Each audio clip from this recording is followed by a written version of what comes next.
Good evening everyone and welcome back to our channel. I am Twinkle Quatra from IME Law College and currently a legal intern at Lexis and Company, and today the topic that I am going to discuss is will under Muslim law. Under Muslim law, a person can transfer the property by a gift, by a waqf or by a will.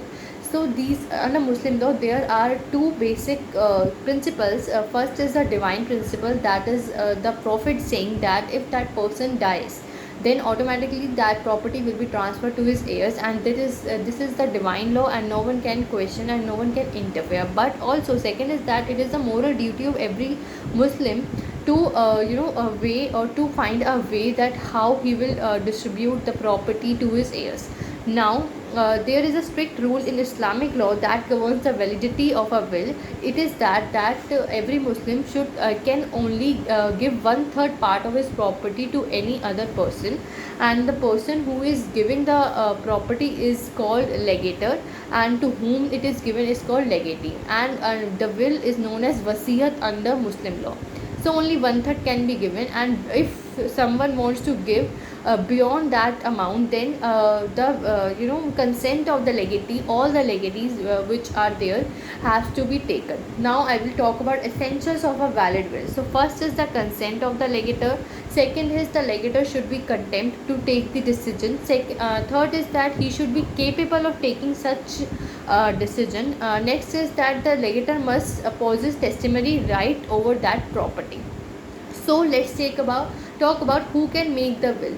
So under Muslim law there are 4 to 5 things that should be taken in mind. First is that a person who is making a will should be a Muslim. So it is very compulsory that a person who is making the will should be a Muslim, and if that person has married under special marriage act, then the will be conducted by Indian Succession Act. And if at the time of making a will that person is a Muslim, but after that he renounced the Muslim religion, then that will be considered as valid will. And since there are two schools under Muslims, so if whatever to whomever the school, to whom whichever school a person belongs, that principle of that school's principle will be prevailed. Now second is soundness of mind. So it is not necessary that that person is of sound mind while making a will, but he should be of sound mind at his death also. For example, if a person that is Muslim is of sound mind while making a will, and after that he lost his mind and became insane, then that will be not valid. And second condition comes when that he is insane at the time of making a will, then that will be void.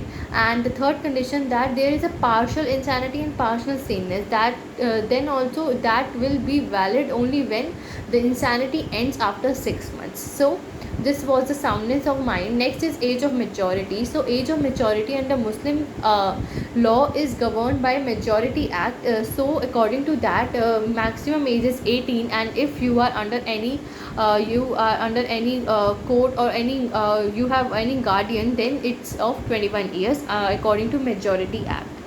So there is no other act that governs the age under Muslim law. Next is attempt to suicide by legator. It means that at the time of making a will, if that legator attempts suicide, it will be considered that the if that person has committed suicide, then it will be considered that that person is not mentally stable, and he cannot make decision a big decision like will. And for example, a person who takes poison or seriously harm himself and execute will before his death, then that will be null and void will. And however, there are two schools, that is Sunni and Sinas. Under Sunni law, a will executed in such circumstances is completely valid.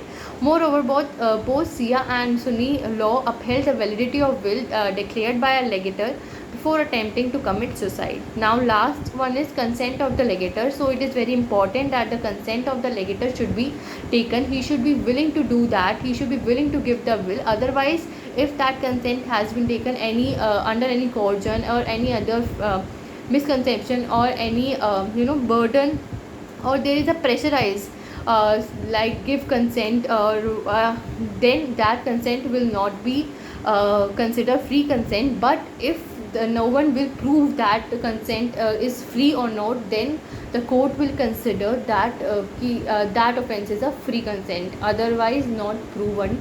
And thank you for watching. That's it for today's video. I hope you liked it, and also keep liking, keep sharing, and subscribe to our channel.